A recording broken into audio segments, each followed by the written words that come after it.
Vi è mai capitato di voler recuperare un gioco in vista del suo sequel? A me è successo quest'estate con l'originale Psychonauts.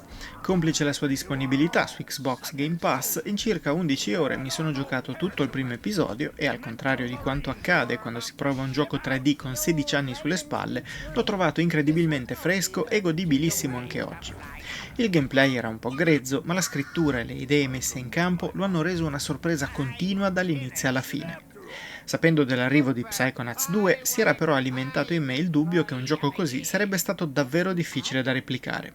Per fortuna ho potuto giocare in anteprima a questo sequel grazie al supporto di Microsoft e ora posso dirvi con certezza che il piccolo Raz è riuscito a trovare definitivamente un posto anche nella mia testa, oltre che nel mio cuore.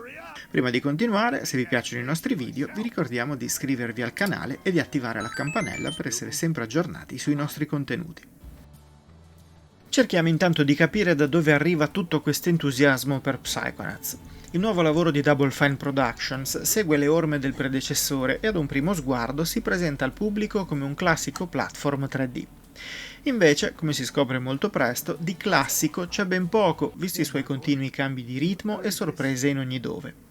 Le dinamiche da platform 3D ci sono tutte, intendiamoci, ma è impossibile non vedere l'ombra di un'avventura in cui si parla con i personaggi, si raccolgono oggetti e si esplorano ambientazioni. Tutte attività che negli anni 90 eseguivamo in certi giochi che chiamavamo avventure grafiche. A chiudere il cerchio ci pensa la presenza di Tim Schafer, oggi fondatore del team di Double Fine Productions, che ha creato Psychonauts e che negli anni 90 ha lavorato a titoli storici e immortali come i primi due Monkey Island, Days of the Tentacles, Full Throttle e Grim Fandango, alcune delle avventure grafiche più amate di sempre e diventate famose grazie ai dialoghi e alle storie messe in scena e scritte, guarda caso, proprio da Schafer. Il risultato di questo mix di generi videoludici ha originato Psychonauts 1 e fortunatamente anche il suo sequel, due giochi che godono di una scrittura brillante che non lascia un attimo di respiro, incollando alla sedia chiunque si lascerà trasportare dalle avventure dell'agenzia segreta che dà il nome al gioco, del protagonista Rasputin e della sua stramba famiglia, ora molto più centrale rispetto al passato. La storia prende il via pochi giorni dopo gli avvenimenti del primo capitolo, con il protagonista Rasputin che è finalmente entrato negli Psychonauts. In questa segretissima organizzazione i membri sono dotati di poteri psichici come levitazione, pirocinesi e telecinesi. La loro abilità principale sta però nell'entrare nelle menti di altri soggetti per scoprire i loro segreti, ma anche per aiutarli a superare le loro paure e le loro ossessioni. Per accontentare la sua parziale appartenenza al genere dei platform, i pensieri dei vari personaggi da aiutare diventeranno i mondi da esplorare, ma la progressione non è legata al recupero di un numero minimo di oggetti all'interno delle menti altrui, bensì ad una trama che riserva situazioni che definire originali sarebbe poco. Inoltre, al contrario di molti platform 3D che abbozzano una trama solo per far iniziare l'avventura, qui la narrazione è parte integrante del progetto e prosegue mantenendo sempre un ritmo che spinge a continuare anche solo per scoprire cosa si sono inventati i ragazzi di Double Fine Productions con il prossimo mondo mentale o anche solo con un semplice dialogo tra Raz e un altro personaggio. Questa spinta trae forza dalla capacità di dare graficamente forma a psicosi e disturbi mentali più o meno gravi, ma soprattutto dall'umorismo continuo e dissacrante con cui viene affrontata ogni situazione. In pratica abbiamo un platform 3D che sembra fatto apposta per i più piccoli, ma che in realtà nasconde messaggi di fondo così profondi e potenti da poter essere colti solo dai più grandi. Non solo, la scommessa di Double Fine continua contrapponendo personaggi buffi e ironici a livelli che potrebbero essere disturbanti, per esempio, per chi soffre di odontofobia, ossia la paura del dentista. All'avvio di Psychonauts 2, che comunque è classificato come PEGI 7+, ci accoglie un bel disclaimer che ci avvisa di questi contenuti sensibili, ma questo non ha fermato il team dal creare il proprio gioco, seppur non adatto a tutti. Questo fa capire quanto la squadra di Schafer abbia potuto creare questo sequel senza badare a rendere il titolo adatto a chiunque, mantenendo così la sua impronta creativa. Nel gioco non mancano fasi con personaggi che devono combattere l'ansia, il gioco d'azzardo, varie paure e anche una frammentazione del proprio inconscio. Con l'umorismo e il carattere gioioso del protagonista Raz, che vi ricordo essere solo un bambino di 10 anni, tutti questi problemi vengono affrontati con grazia e senza mai volerli sminuire, ma proponendo soluzioni così folli da fare il giro e diventare geniali. Se però non siete dei draghi dei videogiochi, Double Fine ha pensato anche a chi preferisce un'esperienza più narrativa, permettendo dalle opzioni di disattivare i danni da caduta, di attivare l'invincibilità e anche una modalità in cui farete più danni e potrete concentrarvi sul proseguimento della storia, senza farvi bloccare da una difficoltà che non è mai alta, ma che può comunque creare qualche stop di troppo ai meno esperti.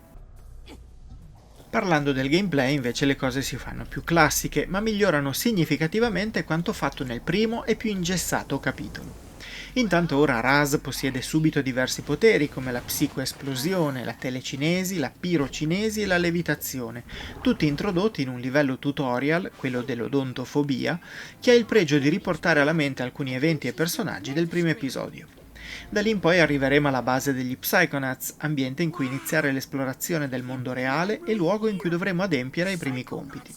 Qui troveremo anche missioni secondarie, utili per aumentare ulteriormente il nostro grado di stagista e ottenere così stelle da investire per potenziare le abilità sbloccate. Ora c'è quindi una maggiore personalizzazione di Raz rispetto al passato, fattore che aumenta ulteriormente grazie alle spille, power up da equipaggiare per un massimo di 3 unità contemporaneamente, che possono aumentare i danni, così come attivare l'inutile ma storico balletto del protagonista quando lo lasciamo fermo per alcuni istanti. Le missioni secondarie non sono molte, ma hanno il pregio di offrire nuove informazioni sul mondo di gioco e sui suoi personaggi, diventando quindi utili anche alla strepitosa parte narrativa. Per i completisti ci sono comunque oggetti da recuperare in ogni luogo, dalle carte per aumentare il proprio grado, alle chiavi per aprire speciali contenitori, fino ai bagagli mentali e alle fantasticherie, elementi disegnati a mano che si trovano nei mondi mentali e che lo richiamano in vari modi. E poi ci sono le casseforti che contengono storie extra sulla mente che stiamo esplorando, così come le mezze idee, che altro non sono che lobi del cervello con le gambe che, ogni 2 raccolti, aumenteranno l'energia vitale di Raz. Anche i nemici hanno fatto passi avanti importanti e con essi il sistema di combattimento. Senza aspettarvi un action adventure, ora Raz è molto più morbido e reattivo ai nostri input e potrà avere 4 poteri equipaggiati contemporaneamente tra dorsali e grilletti, potendo eseguire schivate nelle varie direzioni, colpire con attacchi fisici e compiere ulteriori azioni migliorando i poteri a disposizione. Anche il lock-on ora funziona molto meglio e il risultato è che gli scontri sono più dinamici e veloci. Il merito va anche ai nemici, ora più vari che in passato, specie nelle nostre avventure mentali. Tornano i censori per colpire i pensieri sbagliati, si aggiungono i rimorsi, ossia nemici volanti che fanno cadere oggetti pesanti sul protagonista. Ci sono i dubbi che lasciano macchie sul terreno che rallentano le nostre azioni e poi i giudici armati di martello e da affrontare possibilmente a distanza. Con loro vi aspetteranno diverse altre minacce tutte pensate in modo davvero azzeccato, a cui si aggiungono i vari boss, tutti divertenti da affrontare, con dinamiche sempre diverse e caratterizzati alla perfezione. Tecnicamente Psychonauts 2 è un gioco di altissimo livello, non mostra la potenza di Xbox Series X e S e non mette alla frusta un PC di fascia media, ma offre sempre un grande spettacolo. Anche se le aree non sono particolarmente ampie, hanno una cura nei dettagli maniacale.